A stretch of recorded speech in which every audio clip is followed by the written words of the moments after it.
right, we'd like to ask everybody to take their seats, and we are going to be starting right now. Yes, and I'm going to ask Dean Jeffrey Garrett from the Marshall School of Business to welcome everyone. Thank you. Dean Garrett. Thanks, Glenn, and good morning, everyone. And I'm sure you're all asking, what's a business school dean doing in the Annenberg School, introducing public diplomacy and international relations? And the answer is that I'm a lapsed political scientist. Lapsed, I hope, not defrocked, is the way I would always think about it. But I think Glenn and Will Obey asked me whether I was willing to be part of this event, I immediately said yes. I didn't know I was going to be asked to do something formal. I wanted to be in the audience and listen to the conversation between the Consul General and Frank Fukuyama because of my massive admiration for Frank and everything that he's done. So I think everyone knows his biography. He now teaches and does research at Stanford University in the Freeman Spogli Institute of International Studies. He runs a master's program in international affairs, and he's associated with the Larry Diamond Center, the Center for Law and Democracy at Stanford. He spent a lot of time on the other side of the country influencing things inside the Beltway. But if you think about his intellectual reach, it just dwarfs that. So let me just make two personal observations. The first one, and I'm going to use the term dialectic, which I hope you will allow me to use since you were a Hegelian scholar in your youth. The dialectic between Fukuyama's End of History and the clash of civilizations and the rise of illiberalism strikes me as the most important dynamic in the world for the last 40 years and will likely continue to be the most important dialectic in the world.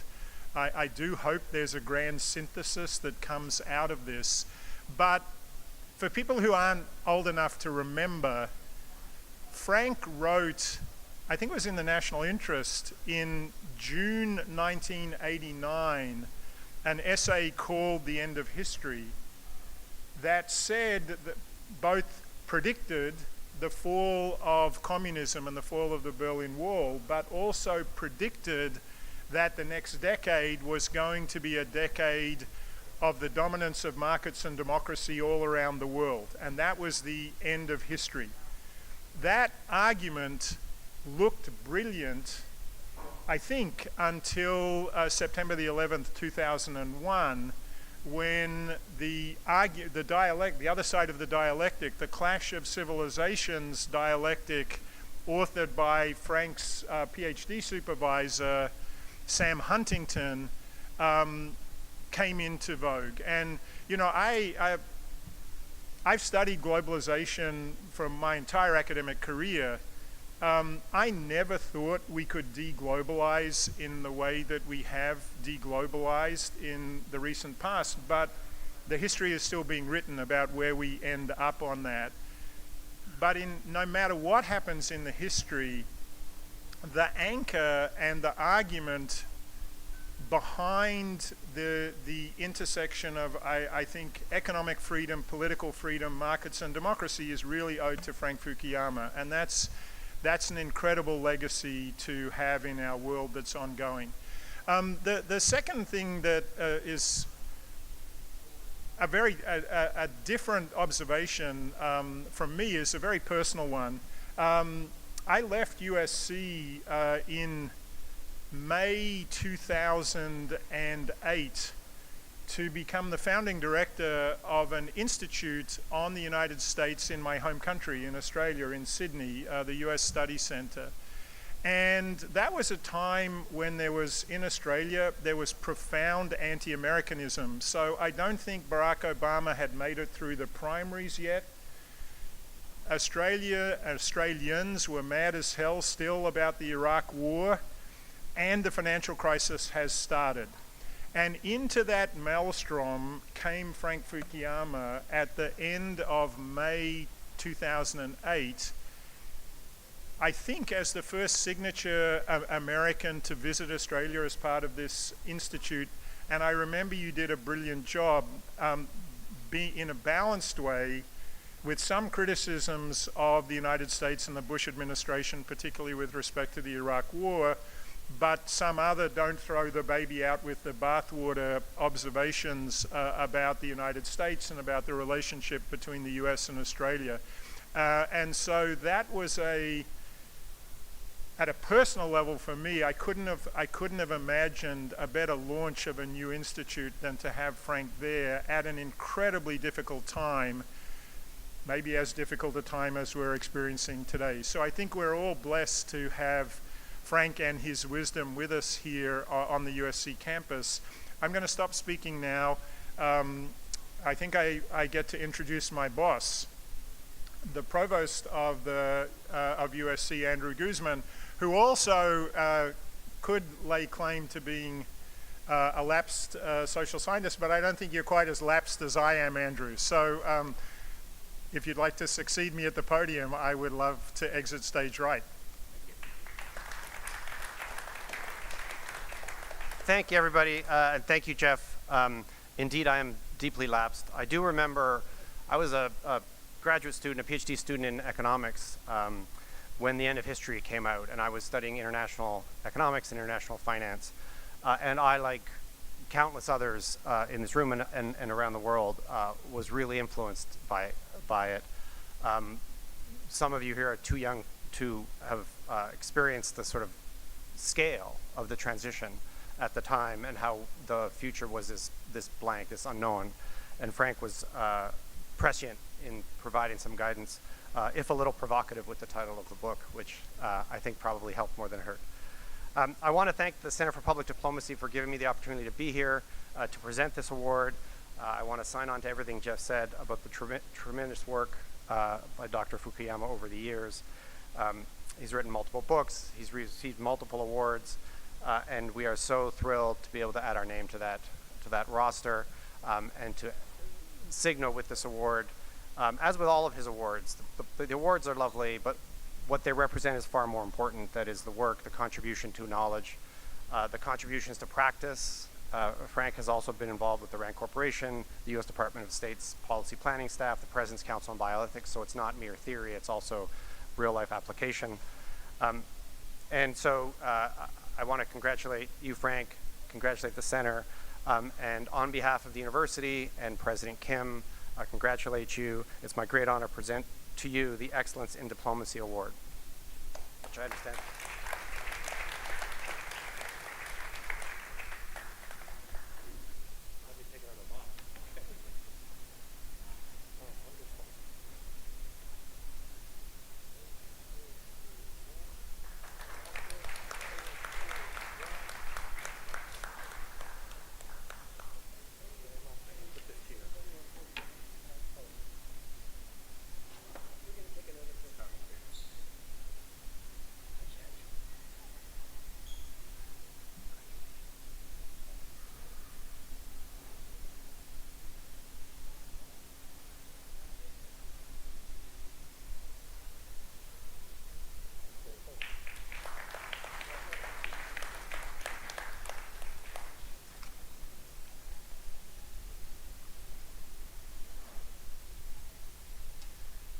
It's now my honor to introduce the acting director of the Center for Public Diplomacy and a diplomat in residence here. And I apologized to the Consul General in advance with a personal story that I remember. It's a long time ago, but when I was studying French in high school, our French high school teacher failed all the Australians because his principal view was that Australians could not pronounce anything in French because of the way we do vowel sounds. So with all due apologies, particularly since the Consul General spent time in my hometown of Canberra in Australia, it's my real honor to welcome Julie Duhot-Bedeau, to the stage and to moderate this conversation with Frank Fukuyama. Thanks very much for being here.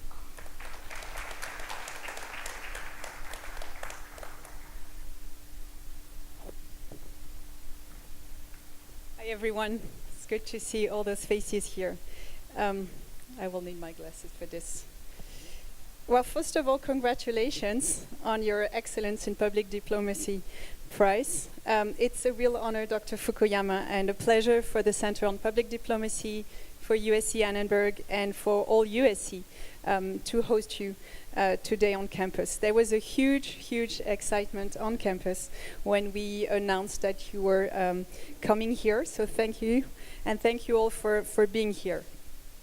I'm happy and honored to have this conversation with you today, and I have to say that when I started reading your books, I was a student in Paris at Sciences Po, the Institute of Political Science, and you were an absolute rock star there when I studied. And so the student in me today just can't believe what's going on right now.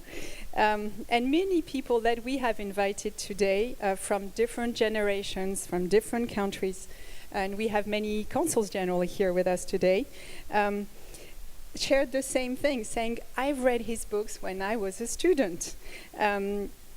So we all had this comment about your work. And what strikes me in your work is that you engage with both profound and diverse concepts, and we will touch upon a few of them, with a complex reasoning that has evolved considerably over time.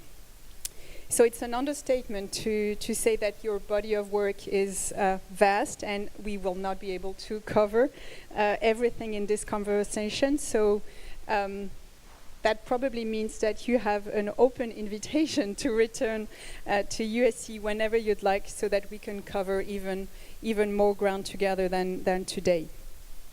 It was a huge challenge, I just said, to pick up a few notions in your corpus. And we've chosen with my colleagues at CPD the themes of identity, dignity, trust, and social cohesion for today, based on two of your most celebrated works, Trust, the Social Virtues and the Creation of Prosperity, that you've written in 1995, and Identity, the Demand for Dignity and the Politics of Resentment, written in 2018.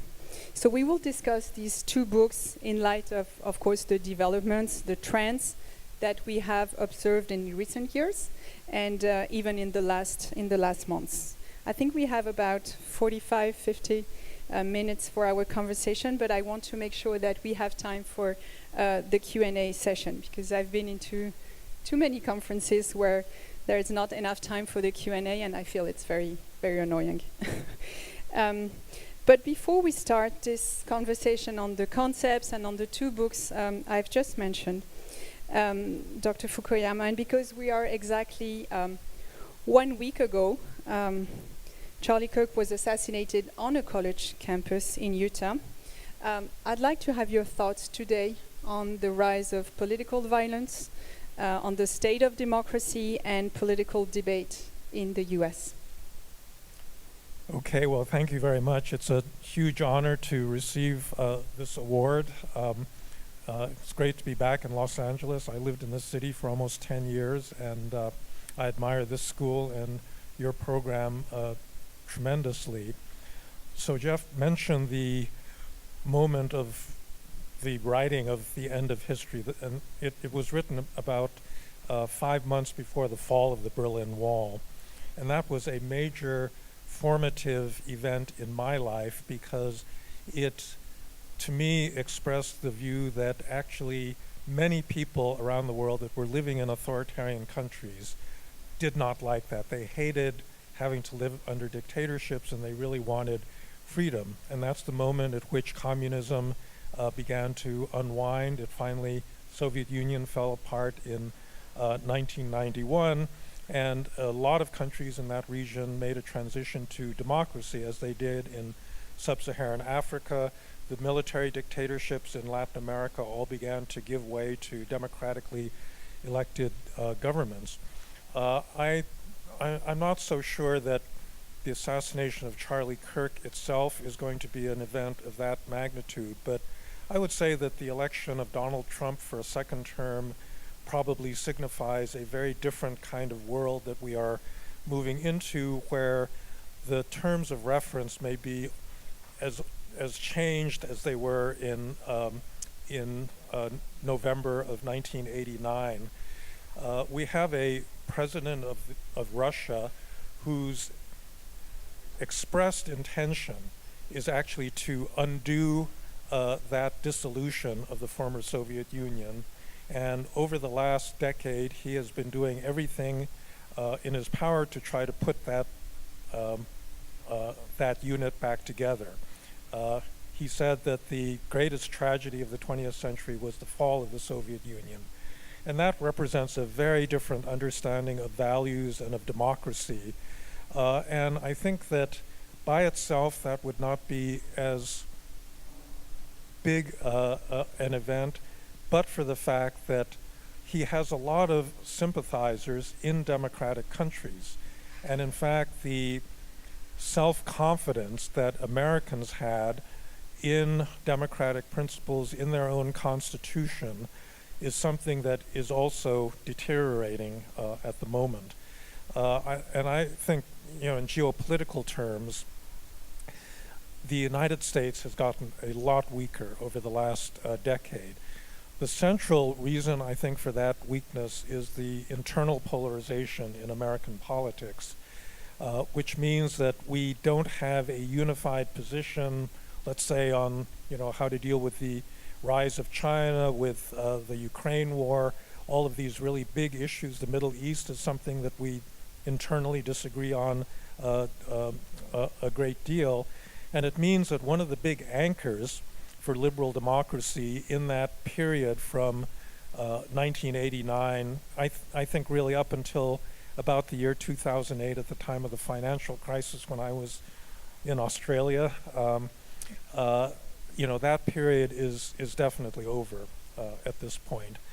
And the real question, I think, is what is going to come out of this, because you've seen the rise of a kind of populist nationalism in many countries that had looked like they were successful, pretty well consolidated liberal democracies, like Hungary, like Turkey, like India, and unfortunately now I think like the United States.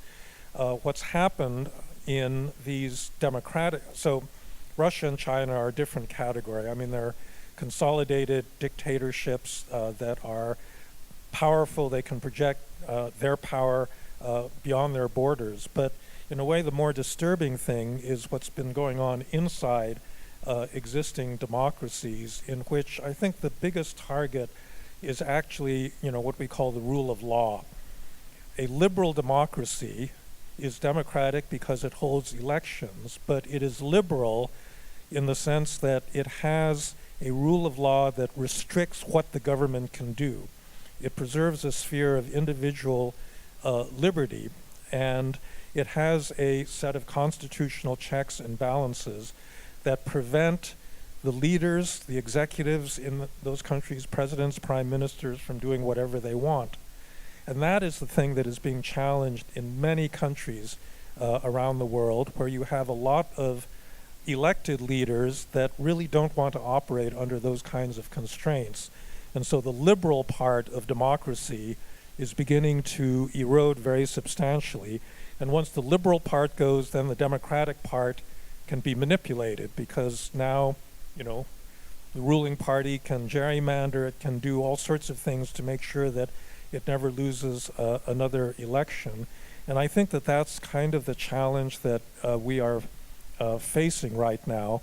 And it's also, I think, resurgence of so this is where I'm going to get into the identity issue, because the biggest complaint about liberal societies, and by liberal I don't mean in American terms, progressive, so forth. I mean classically liberal, that are based on these liberal principles of limited government, constitutional constraints, respect for individual rights.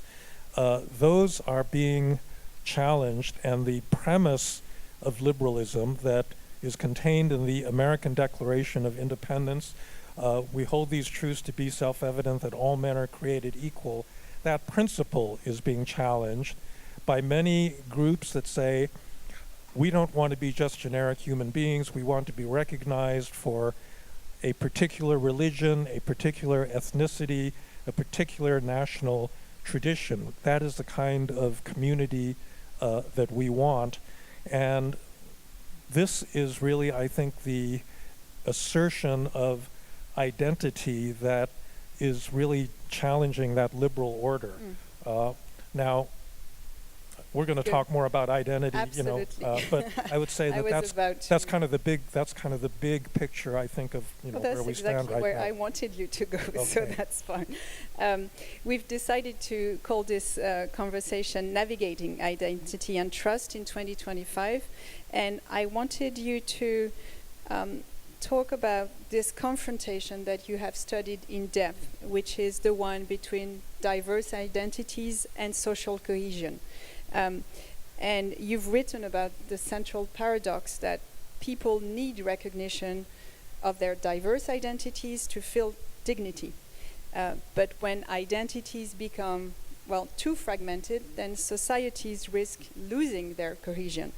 So how do we reconcile those two needs, dignity and cohesion, in today's polarized societies? You've just mentioned that. How can we renew a sense of national identity that is both unifying and inclusive, and especially when it comes to integrating immigrants, which is a huge challenge for many countries? How do we reconcile those two needs? So I think the first thing to be said is that identity is part of being a human being. We all have multiple identities. And in fact, I think that those identities begin to multiply as a society becomes more modern, as living standards rise, as the economy changes. If you grow up in a traditional village, you don't have a choice about who you are, right? You're born in a certain kinship group, your religion, your ethnicity, your political identity, all of these things are fixed. You don't feel you have any choice about that. But as you move into a modern, urban, industrial society, all of a sudden you've got a lot of choices, and those societies tend to be much more ethnically diverse, they tend to be more religiously diverse, and so all of a sudden you've got this open field of possible identities that you can adopt, and I think that that is one of the things that gives richness to human life, that we want to be members of we don't want to just be generic human beings. We want to be members of particular communities with particular traditions and practices. But the problem, I think, really arises when identity becomes regarded as something that is essential to you. Like the first thing that you want to know about a person is, what sect do they come from? What ethnicity are they? What tribe did they belong to? Rather than either understanding them as a human being who, similar to every other human being on earth, has rights and should be entitled to the protection of those rights, or else to be a citizen of a larger unit that we call a nation. Now, so this, I think, gets into my personal autobiography. So the September 11th was mentioned, and I think that actually triggered a number of developments that were important in my thinking about identity, because all of a sudden you had governments, particularly in the Middle East, that fell apart. Two of them fell apart because they're invaded by the United States. So that was Afghanistan and Iraq. But over the next 10, 15 years, you had a lot of countries that basically collapsed. Syria, Libya, Iraq, Bosnia, Somalia. All of these countries fell into basically civil war because they did not have an overriding national identity that was more important than the sectarian identities of their component groups that made them up. So that's an extreme example, I think, of why you need national identity, right? In Syria, for example, I don't think in that country for the last generation anyone has thought of themselves as a Syrian. They think of themselves as an Alawite or Sunni or any of the smaller groups that make that country up, and that has been really deadly. But even in countries that haven't fallen apart, I think that an excessive emphasis on, let's say, ethnic identity can be also a great source of weakness. If you look at Kenya or Nigeria, these are both countries, they've not fallen apart, they've got relatively stable governments, but their politics revolves entirely around a contest among the constituent ethnic groups for who can get political power and therefore who can extract the most resources from the state for their particular ethnic group, and that's not a healthy state to be in. Mm-hmm. So that was the starting point for my belief that we needed that every society needs to have a national identity, but then you have to reconcile that need for a national identity with liberalism, because liberalism begins with the premise that all human beings, qua human beings, have rights, and that those rights need to be respected. And that leads certain liberals to actually not like the fact that the world is divided into these different nations. And the question is, how do you reconcile the need for national identity with the liberal principle of universal recognition? I can go into this. I can give you a whole lecture on why I think that's, those are reconcilable. But I think that that's kind of the core of the problem of many societies right now, that they need a national identity for just stability reasons, but they also have very powerful forces that are pushing groups apart. Well, I'd like to link this with another notion that you've worked on, which is social trust. You gave this summer an extensive interview in the Quillette magazine, which sounds French but is Australian, where you talked in depth about the erosion of social trust. Could you share with us your thoughts on this for those who haven't read this interview this summer?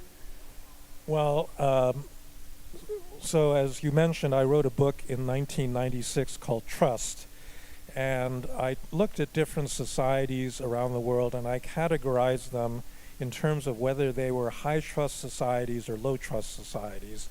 So trust is, as I understood it, a reflection of the ability of people to cooperate socially based on informal norms about keeping commitments, about honesty, about fair dealing with other people.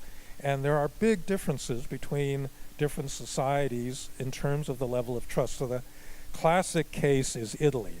The difference between northern Italy and southern Italy, which has been studied by Ed Banfield and Robert Putnam and many great social scientists. In northern Italy, you have a lot of cohesive social groups, football leagues, and all sorts of associations. In southern Italy, you have the mafia, which is really the outgrowth of the lack of trust in that part of Italy. And I think that, so trust is I would describe as a kind of lubricant for both a market economy and a democracy. You need formal institutions, you need court systems, you need governments, and so forth. But if you don't have trust amidst those formal institutions, they don't work very well, because people are constantly trying to take advantage of their fellow citizens, or the other people in their organization. And that's where you begin to need a lot of lawyers and litigation and this sort of thing. Whereas if you trust people on a kind of social basis, things are going to go better. In that book, I had a chapter on the United States in which I said that the U.S. was a high trust society. And the reason I said I'm not the one that invented that notion. Tocqueville, in Democracy in America, visiting the United States in the 1830s, noticed that Americans are really good at associating with one another. Sure. And in fact, in the old regime and the revolution, he has this line that says, in his native France, you couldn't find 10 people that could work together on a common project, whereas in the United States, that was really something very easy. Sorry about that. But I think that there's actually a lot of empirical support that shows that that kind of spontaneous social cooperation is much more difficult. Now, there's, in addition to horizontal social trust, there's vertical trust in the government and in big institutions. And, what I think I said in that interview that you mentioned is that that's all gone to hell. That Americans do not trust each other any longer because of the polarization, and they never trusted government. I mean, distrust of the state has always been a constituent part of American political culture, but it has gotten to pathological levels, right, where you have major political figures that say there's an active conspiracy on the part of the deep state to take away the rights of ordinary Americans and, for their own benefit. And so I think the United States, in the period between the time I wrote that book and the present, has gone from being a high trust to a low trust society, and it's going to have terrible consequences. You can see it, for example, in the economy, where the first thing they'll tell you in business school, right, is don't politicize your product, because you want to be able to sell to anybody, and that is not something that's been going on in the United States. We're seeing this creeping politicization of, well, I won't mention any particular brand names, but I think you know what I'm talking about. Depending on whether you lean red or blue, you're going to buy certain products and not others, and that's not good for an economy, right? It's just not good. The distrust in the government, I think, is even more toxic, because if you do not believe that your Justice Department and your court system can actually make fair decisions, then you're going to take matters into your own hands. And so that's, that's the erosion of trust, I think, that we're seeing right now. That's fascinating.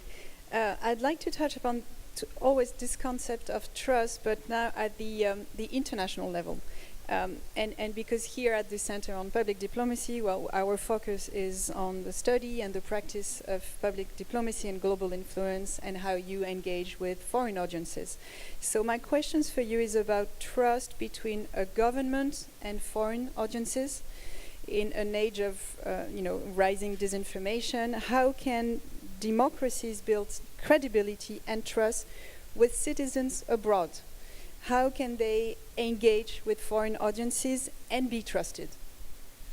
Well, I think you'd probably start by not threatening them and threatening to take away, territories that they govern, and not clobbering them with massive tariffs and this sort of thing. Well, that's kind of obvious, because I think that, the United States has managed to throw away really decades of accumulated goodwill on the part of a lot of countries around the world, and they've done it in 6 months. It's really kind of amazing to watch this. But let me talk about the stuff that you do in this particular school of public diplomacy, because I think that this is really important. And it, my understanding of how public diplomacy ought to work, I think, may give some hint about how you rebuild that kind of trust, right? So I grew up with a lot of the public diplomacy institutions that have just been closed down, particularly Radio Free Europe, Radio Liberty, but Voice of America, and then all of the radios and media outlets that were created under USAGM, the U.S. Agency for Global Media. It's been very controversial. It wasn't actually smooth sailing in the days when, there was still a lot of funding for these groups, but it was a really, really important aspect of American soft power. And, there was always a little bit of a difference between RFERL and Voice of America, because Voice of America was seen a little bit like a traditional propaganda instrument, where it was trying to portray the United States and its objectives, and kind of highlight that. RFERL, for anybody that had studied Eastern Europe or the former Soviet Union, knew that this was the most reliable source of information on the politics of those regions. And even after the end of the Cold War, I think if you wanted to look for people that had real expertise in, let's say the Balkans and what was going on in, the conflicts there, it would be an RFE/RL journalist.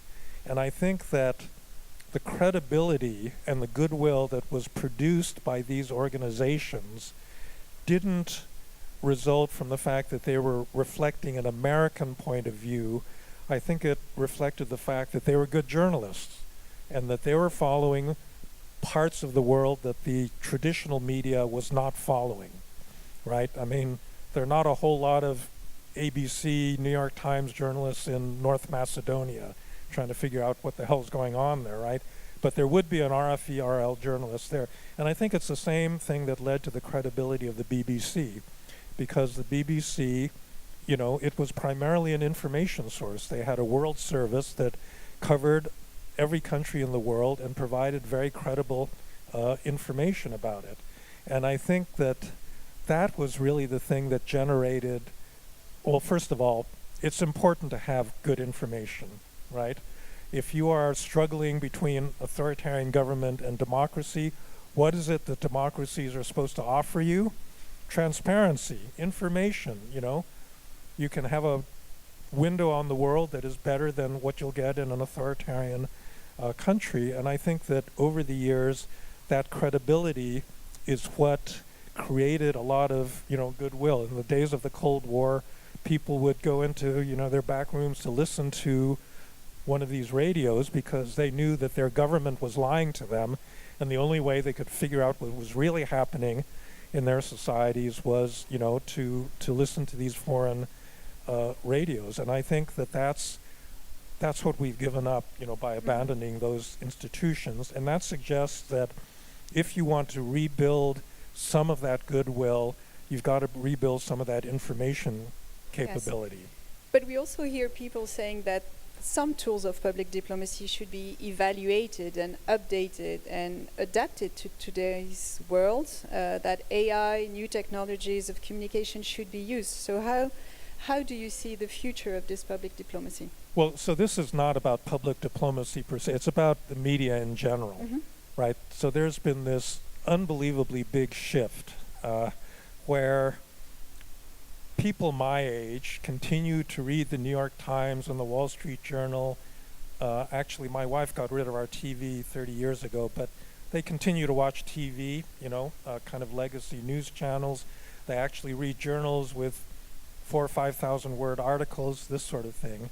Now you can correct me, anyone in the audience that is part of Gen Z, but that is not the way that many young people get their information. Things have shifted very, very dramatically into an online world in which the sources of information are very different, and everybody has been struggling to adapt to that. And I think some of the most successful new politicians are the ones that have understood that shift has taken place, and they've used social media and other platforms to get to audiences that simply aren't going to pick up the New York Times or, watch CBS News, right? So that's a general thing that's going on in media. When it applies to public diplomacy, that same thing is happening. If you look at all of the new anti-establishment populist parties that are coming up in Europe and in other parts of the world, they're relying on those same online channels of communication. And so if you're going to rebuild that capacity, you got to make that transition as fast as possible. I think people are trying to do that. It was interesting, during the Democratic National Convention last year, the legacy journalists were actually put up on the third floor, and the only people allowed down on the first floor with the delegates were representatives of online influencers. I still think the party hasn't quite figured this out yet, but that's a kind of transition that everybody's got to figure out how to make. You've mentioned soft power, but we're in a world today where hard power seems to overshadow soft power. So where do you think American soft power stands today? Is it still a source of attraction in the world? And how do you see American influence on the world stage? Well, it's kind of hard to know where to begin in talking about that as a problem. So the clearest source of hard power in the world is actually alliances, right? Like the NATO alliance, U.S.-Japan, U.S.-Korea security pacts, and those have sustained a huge amount of damage because the current administration doesn't seem to believe that allies are really necessary. But in terms of soft power, right, if you go to Joe Nye's original definition of soft power, it wasn't economic power, it's basically the power of ideas and the power of models. And I would say that at the time of the collapse of the former Soviet Union, it was really American soft power that was the most, I mean, we had NATO and we had troops in Germany and all this stuff, but really I think what brought about that collapse was American soft power, because people saw the United States as a model democracy. They saw the prosperity, the freedom, the kinds of opportunities that you would get, living in a free country like the United States. And that was one of the things that I think drove many people under communism to, want to live in a liberal democracy. And I would say that right now, there aren't a whole lot of people that, admire the United States in that fashion. And again, it gets back to this polarization issue. Like, what country in the world wants to have people that are assassinating each other because they hate each other so much, right? It's not a very attractive social model. And so soft power is really important. I think we're kind of casually throwing a lot of it away unnecessarily. That's, I think, the situation that we're in right now. The thing that I don't understand is like the attack on all of on US AGM and the radios and so forth. I don't understand why they're doing it. What do they think what benefit is supposed to come out of closing down these soft power institutions? I mean, maybe someone has an answer to that, but it just seems to me like a completely self-inflicted wound that weakens the United States for no clear benefit, I wanted to follow up on this and on what we tend to call the post-truth world. Fake news, conspiracy theories, massive disinformation, all amplified by technology, and this is something that we teach and study here at Annenberg School. How would you describe the world? Would you describe it as post-truth? Would you describe it as surreal? How do you qualify the world? Well, there's a lot of different dimensions to this. So I think that I have a former colleague at Stanford, Renee DiResta, that wrote a very good book that I would recommend called Invisible Rulers. And I think that she basically understands very well. She started out as she did research on the anti-vax movement and then on election denialism and these various other forms of misinformation that were going around. And, her account is actually quite interesting because it, I think, correctly identifies the dynamic that has been created by these big internet platforms. That some people deliberately want to spread, misinformation, but a lot of the problem and a lot of the extremism is built into the business model of a lot of the large internet platforms. So I have my own little YouTube channel called Frankly Fukuyama, and I can see from watching the responses to this exactly what Renee is talking about, because the incentives of the platforms is obviously attention. They want to maximize viewer attention. And if you've ever posted anything, if you post a sensible, informative discussion about some contemporary issue, you'll get a few people that like it, but basically you won't attract any followers or likes or whatnot. The moment you say anything edgy, scurrilous, something that really breaks a lot of boundaries, all of a sudden you see that your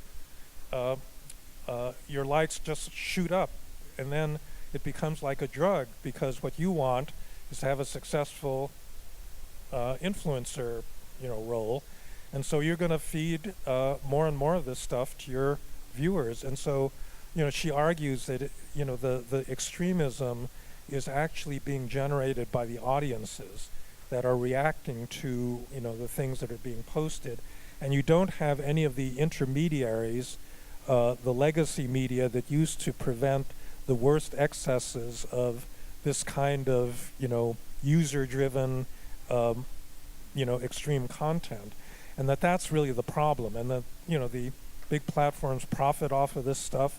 I don't think they were deliberately trying to push things in that direction. That may not be true anymore, with Grok and so forth. But basically, it was a unexpected, self-generated phenomenon based on the business models of these large internet platforms. And that's really the other thing was the recommendation algorithms played a very toxic role. So there's a large QAnon following among yoga moms, right? So why should this be the case? Why, if you're a yoga mom, why would you be interested in QAnon? And it turns out that there was evidently one very popular yoga instructor that got into QAnon, and then the recommendation algorithm said, this person has a big following, he likes QAnon, and he does yoga, and so therefore we're going to suggest, QAnon material to people that like yoga, because that seems to be a pattern in the data. And there, you have two completely unrelated interest pools that somehow get linked to each other simply because of the recommendation algorithms. Completely unintended result, but that's what happened. I'd like to move from, we've mentioned public diplomacy, soft power, moving on to the international situation and international relations today. I'd like to share a feeling that I have been having recently, and I think people in the audience might share this feeling, that it's very hard these days to make sense of the ongoing events on the international stage. I'll just mention a few things, but the rapprochement between countries based on a few momentary converging interests versus the long-term alliances that you've mentioned. The profound questioning of the international system, the rules-based order as we knew it, the reversals of well-established foreign policy positions, this growing instability, the volatility in international relations, and the events unfolding at a breakneck pace. How do you make sense of all of this? How do you maintain the calm, the serenity that is really necessary to understand these events and the trends? How do you take the step back to analyze what we are witnessing? Well, first of all, I myself am perpetually panicked because it seems like every day, you see another piece of evidence about the way that old order is crumbling. I do think that it's necessary to, be analytical about this, because there are profound reasons why people are unhappy with that old liberal world order. The most obvious one has to do with the economics of it, that, it really did benefit certain groups in the global economy, and it hurt the interests of others. And if you're not aware of that, you don't understand one of the original motives for the decay of that liberal order. But, in other respects, I think that things have happened that are just surprising, that I don't think I would certainly not have predicted from any of the prior conditions that existed. I do think that technology actually plays a bigger role. So when people talk about, there have been now almost a decade of social scientists trying to explain the rise of populist nationalism in democratic countries all over the world. And I actually have now come to the conclusion that the economic part is important, but the cultural side of it is probably more important. This feeling that certain groups are not being respected by elites in their countries, and that's driving a lot of the anger. And the question then is, why do they feel that kind of disrespect? Because there have always been elites and there's always been social inequality, but why now? And I do think that it is this combination of the economic changes that have happened that are amplified, the respect, the uneven distribution of respect has been greatly exacerbated, I think, by modern technology. That's as close as I can come to a kind of generalization about why I think we're in this particular moment. Thank you. I know I've promised to keep time for the Q&A, so I'll have one last question for you that is related to the audience today. We have many students and the next generation of diplomats and business people and more broadly people who will be involved, who would like to pursue international careers, and they have different backgrounds and different nationalities, but they will face, coming into their career, contested global narratives. They will be confronted with disinformation, with the fractured identities at home that we've just discussed. So what advice would you give to this next generation of diplomats and business people? Well, I think that you cannot build a decent world order if you do not have a certain level of agreement on some basic values, actually. And the old liberal order had been based on liberal values. That is to say, we want to respect the dignity of all individuals in the world. We want to maintain a rule of law that protects that dignity, that equal dignity. And I think that if you don't accept those kinds of premises, you can get rich, you can be a successful politician, but the old order was really based on a kind of consensus around that set of values, about things like democracy. And so I do think that you have to combine, your pragmatic abilities to deal with the world with an underlying set of values that motivate you to get up in the morning, right? You have to have some kind of vision about what a better world is going to look like, and if it's not there yet, how you might go about making it better. I think if you don't start with that, then you're just going to have this, war of all against all. Thank you so much, Dr. Fukuyama, for all your insights. It's been an absolute pleasure to have this conversation with you. So I would like now to move on to the Q&A with the audience. And to open this Q&A session, I'd like to ask a master's student in public diplomacy to start the Q&A. We usually like to do that. So you may not know that USC is the university with the first and probably the only master's program in public diplomacy, and we are very proud of this and very proud of those brilliant students. So I would like to call one of them, and her name is Cristina Fomunio, who is a first-year Master of Public Diplomacy student at USC. Hey, Cristina. It's great to have you here. Cristina, the floor is yours. Thank you. Thank you so much, Dr. Fukuyama, for joining us today. Similar to Julie, during my undergrad, I also had the experience of reading some of your work, so it's interesting to see how your influence is within all of the generations. So thank you for being here. My question for you today is that many people, young people particularly, across the world, as you mentioned, there's been a great amount of democratic backsliding within the next decade, have experienced a greater mistrust in governments. We've seen this in Nepal, but also here in the United States with recent backlash on university campuses with student activism. So my question to you is, how important is it for governments to build trust within young communities, and what are some advice or tips for governments that are failing to do that at the moment? Thank you. Yeah, thank you for that question. So I run a international public policy program at Stanford, and it's something that we are trying to wrestle with all the time. I think that one of the problems is that, well, okay, a couple things to say.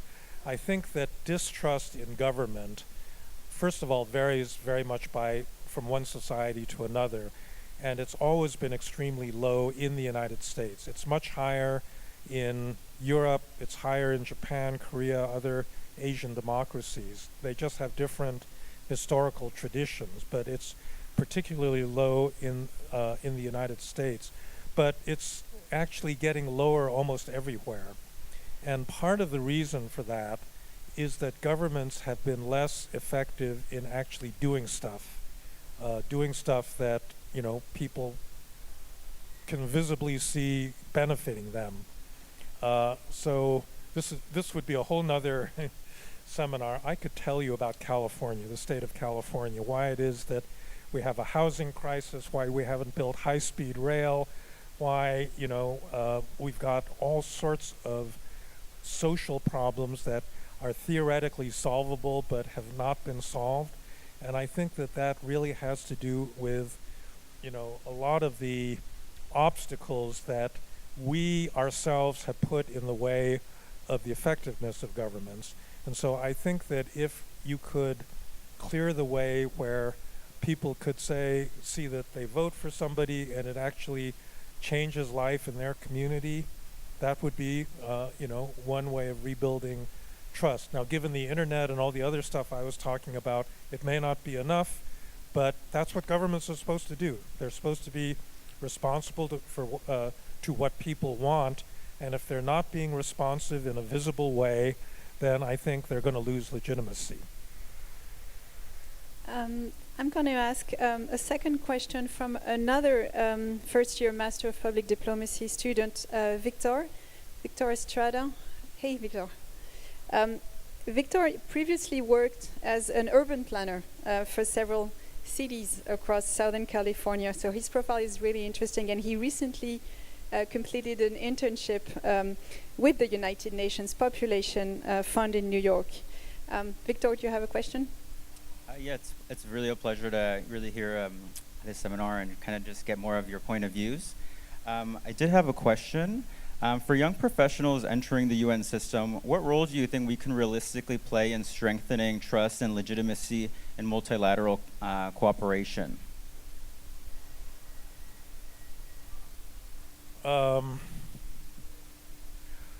I think that a lot of it depends on the particular part of the UN system that you're operating in.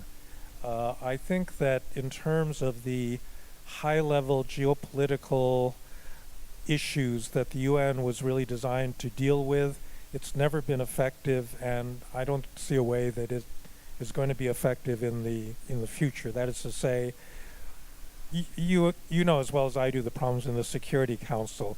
That because of the P5's vetoes, you can't really agree on any intervention that affects the interests of any of those permanent members. Therefore, you can't do anything about some of the really big conflicts. And I don't think that that's really a fixable problem. The most effective parts of the UN system have always been the specialized agencies. And I think that, those are the areas, and there's actually, even outside of the UN system, there are a lot of international cooperation mechanisms that are really critical for the functioning of the global economy that don't get a whole lot of attention. And I would think that making some of those organizations, truly effective would be an important contribution. And those are areas where it requires not just a general education, but also kind of specialized knowledge, because that's the nature of those specialized agencies. The World Health Organization, for example, that's probably the chief example of, a specialized agency that's been under a lot of scrutiny. It's got a lot of problems right now. It didn't respond to COVID, particularly well. And I think that an effort to actually study what some of those problems were and then to come up with a strategy for fixing that is something that I can imagine actually happening. I can't imagine the Security Council getting fixed, but I can imagine, the World Health Organization doing a better job the next time you face, a global pandemic. Who would like to ask a question? Oh, many people. I saw your hand first. Go ahead. Hi, thank you so much for this opportunity. My name is Gabriel Kahn. I'm on the journalism faculty here. You referenced this several times during your talk about the role that our communications infrastructure plays in creating our current reality and the incentive structure that is essentially baked into so many of these platforms.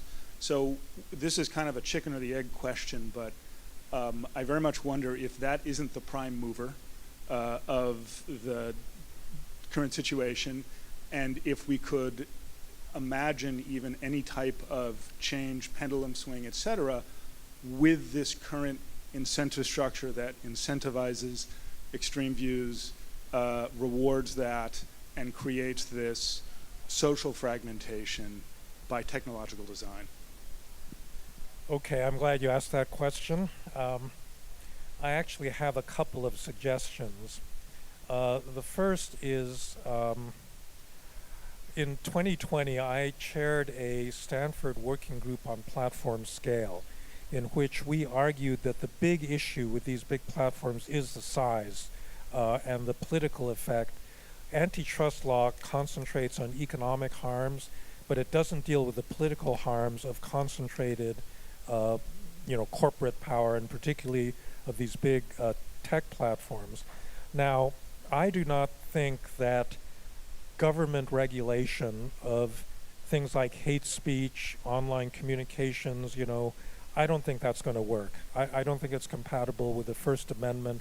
I don't actually want the government telling anybody what they think is the truth and not the truth, because that's a power that can be, gravely misused. And I don't think it should be a big, powerful private corporation making those decisions on what the truth is. So our idea was for something we called middleware, where you would create a regulatory environment where the content moderation function would be taken away from these big platforms and given to what would hopefully be an ecosystem of third-party moderators, where you could choose the kind of feed that you would see, on your social media platform, but you would be able to turn the dials and knobs and not have, a big corporation that you had no influence over be the one to do it. Now, the other thing that has really struck me, I wrote an article several years ago called Silvio Berlusconi and the Collapse of Western Civilization, and I identified a certain pathway that I think Berlusconi pioneered, which is that you start out as a rich businessman, you acquire a media empire, you use that media empire to gain political power, and then once you have political power, you protect your business interests, right? That's happened repeatedly in Eastern Europe, in Ukraine, and many parts, of the former communist world. And I updated that article last winter, talking about Elon Musk, because that's exactly what Elon Musk has done. He acquires Twitter not because it's a profitable business, but because he wants political influence. So that helps him influence, last year's election. He doesn't become a prime minister, but he's given a lot of political power by the incoming administration. I suspect he's planted backdoors in every single government database, and that information is going straight to his companies, right? So it's benefiting him in a big way. The other thing that I think should trouble everybody is what Larry Ellison and his son are doing right now in accumulating this unbelievable group of media properties, right? And he's going to end up with much more media power than Musk had. And so I think that there are probably ways, legal ways of doing that. It's very tricky because you run into all these First Amendment kinds of problems. But I think that, for example, you could limit the ability of a industrial corporation to acquire a big media channel, and use it, to directly benefit, that corporation. But in any event, I think that American antitrust law ought to think very hard about concentrated media power, because that is, the underlying problem. Regardless of whether it's on the left or on the right, it's not good that certain people have that much ability to shape public discourse as, exists right now. Next question. Yes, please. Oh, hi. Go ahead.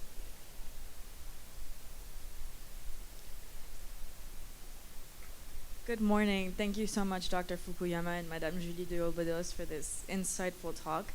I recently defended my master's research on the subject of woke capitalism, kind of echoing what you mentioned about corporations aligning themselves politically and politicizing their products.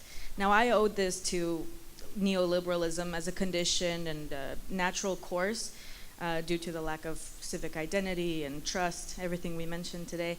And I would love to hear if you agree that this is, an inevitability of neoliberalism.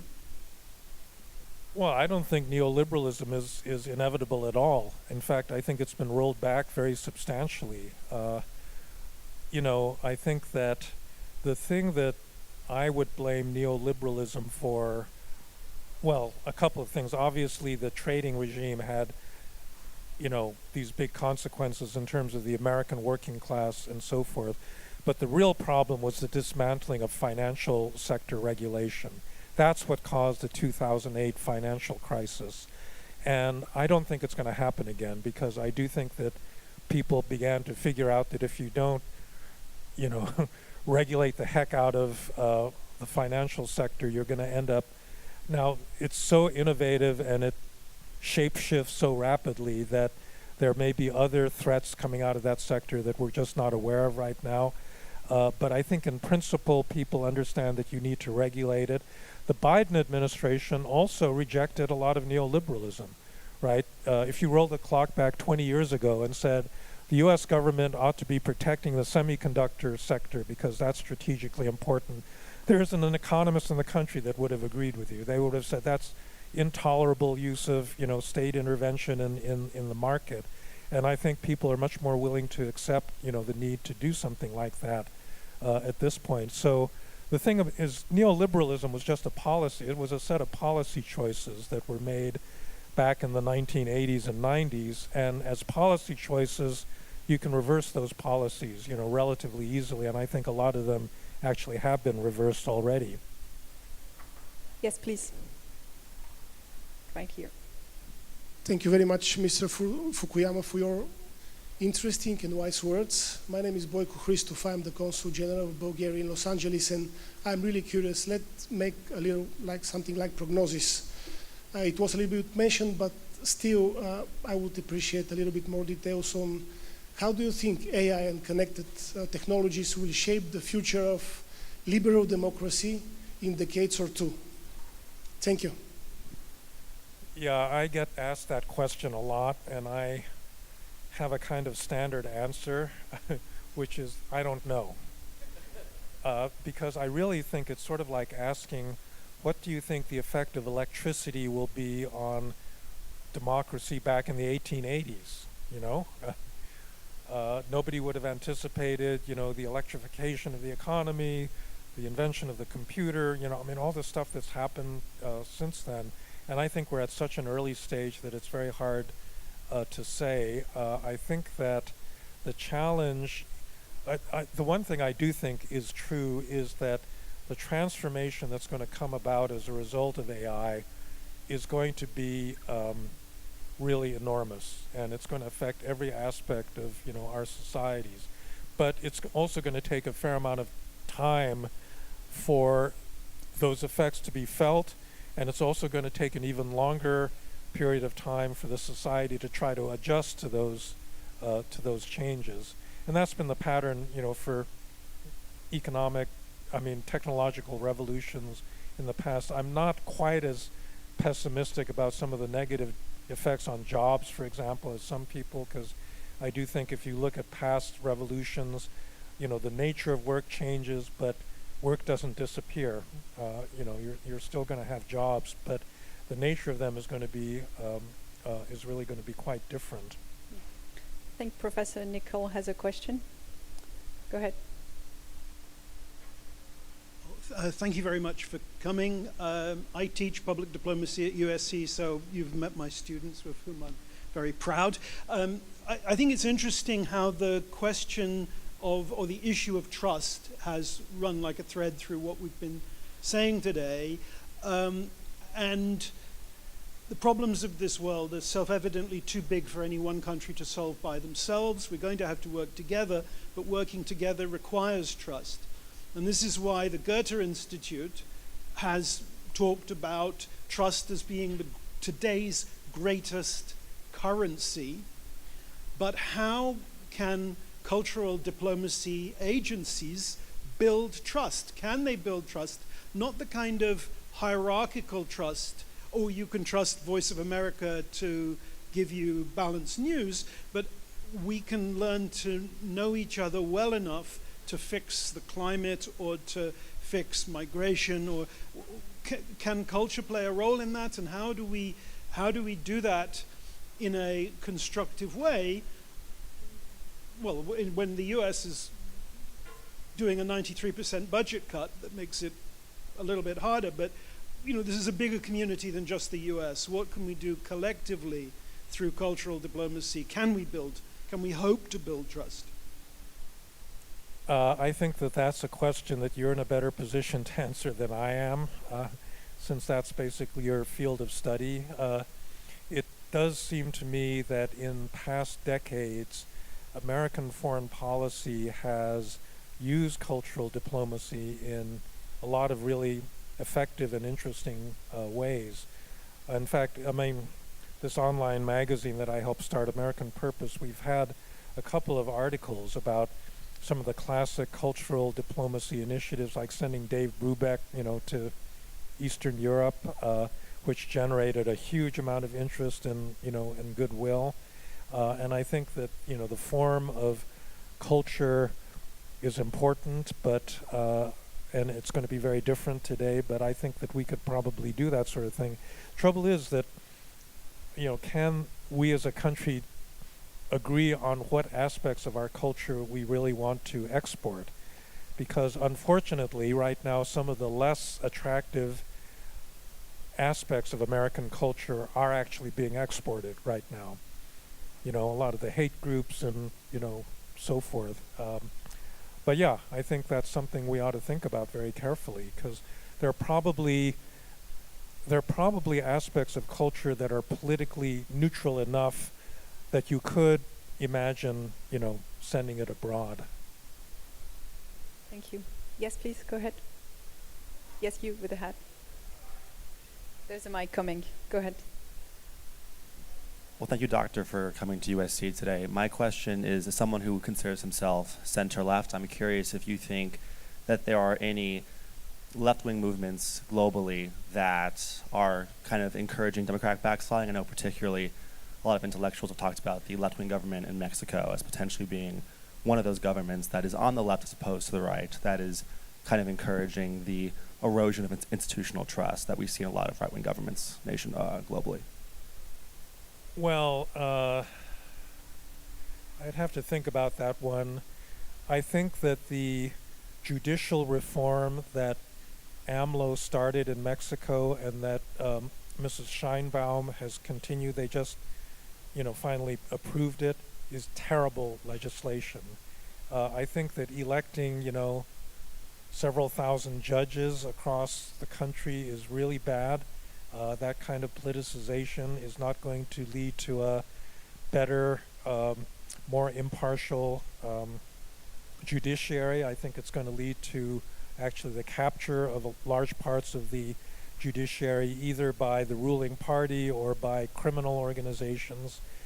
So that's a example of a, left-wing initiative that really I think is going to be very damaging to the rule of law in Mexico.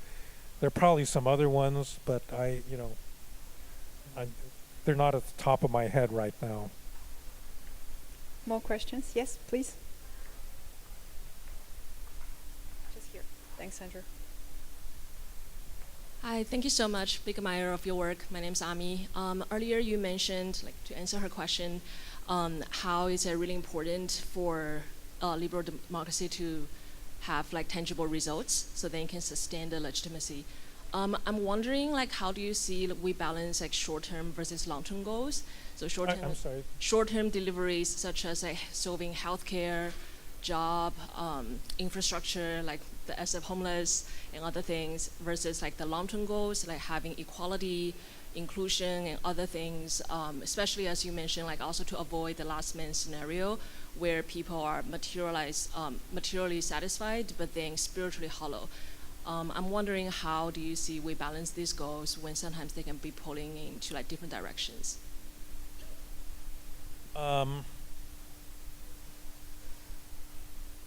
So I think that, I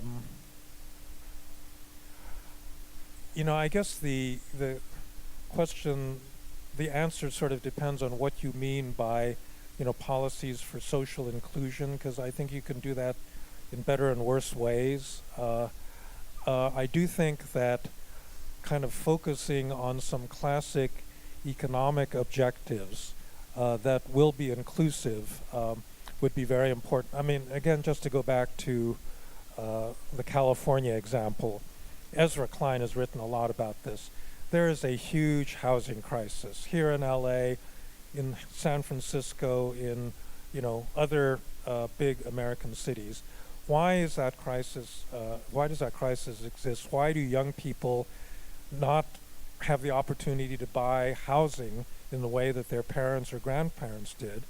I think the answer to that is pretty simple and straightforward. There's not enough supply.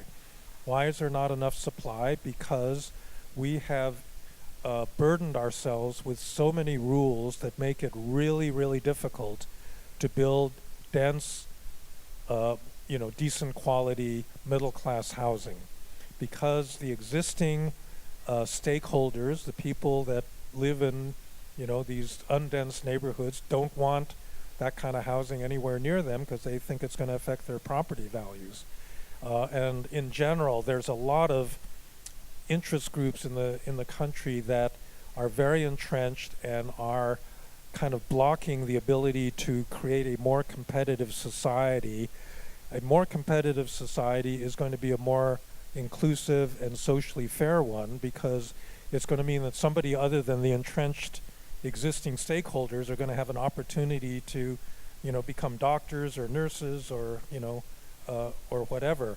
And so I think that my agenda for social inclusion would be to get rid of some of those obstacles that make it impossible to house everybody in the state of California. That would be a good start. I've got a research program that's actually looking in much more detail as to what you would do in order to do that. I think political scientists can actually add a lot. In one of my books, I coined this term vetocracy, right? Which is it's a disease of democracies where you create a political system that's got so many veto points that you actually can't agree on moving ahead with anything. And I think that, in my view of the world, China is at one end, right? They've got one veto point, which is Xi Jinping. It's a dictatorship. And then at the other end of the spectrum, you've got the state of California, which has, millions of veto points. And I think that, if you don't want to become China, but if you shifted a little bit the institutional incentives that exist in making decisions on doing stuff, you would actually have a government that could deliver on, high-speed rail, low-cost housing, healthcare, a lot of different things. I think we have time for one last question. So, who will that be? Yes, please.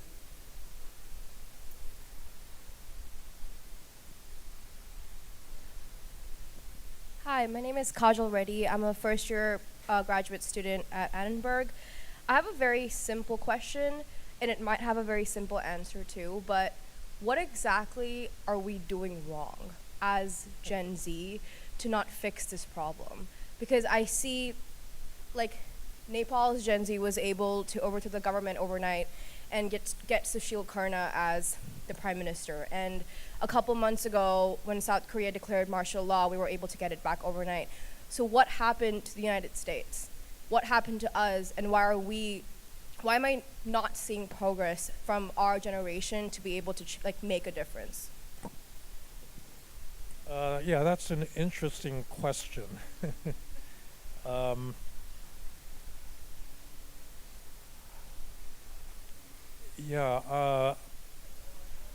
Well, I don't know. I think that they're probably, the answer's going to have to be a little bit complicated.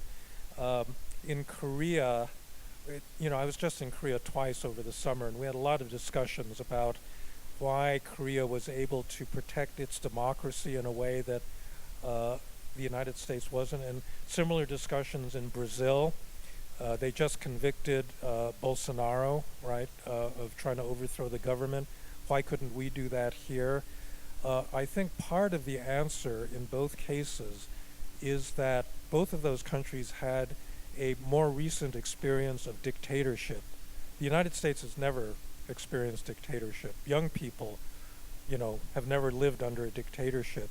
Whereas in both Korea and Brazil, you actually, within the living memory of a lot of citizens of those countries, you actually were living under a dictatorship, and you understood how bad that could be. And so it could be that it's that lack of historical grounding, in the experiences that other societies have had that might explain, part of that lack of vigilance in trying to defend your rights, if you're a young person. Thank you very much. I think it's time to thank you, Dr. Fukuyama, for accepting our invitation. Thank you so much. Thank you. Thank you for sharing your insightful analysis and even your candid feelings on some questions and issues, and we are very grateful to you for that. On behalf of Willoughby, our dean here at Annenberg School for Communication and Journalism, who couldn't be with us today, unfortunately, and on behalf of the Center on Public Diplomacy, I'd like to thank a few people. Don't worry, it won't take long. I'd like to thank Provost Guzman, Dean Garrett, Dean Noguera, Dean Soni. A huge thank you to James Hu and the Physician Leadership Program, without whom this event would not have been possible. I'd like to thank Barry Sanders, our chairman of the CPD board, and our board members who came today. Thank you to our friends, consuls generals and members of the consular corps here in LA who came to the campus today. Thank you to the wonderful CPD team here, the Annenberg Comms and Event staff, and thank you to the MPD students who have accepted today to be our protocol ambassadors and who have studied very, very early this morning. And last but not least, thank you to all of you here in the audience for attending the Center on Public Diplomacy event and for your great questions. And you can follow us on the CPD social media. You can register to our weekly newsletter, and see you next time. Thank you.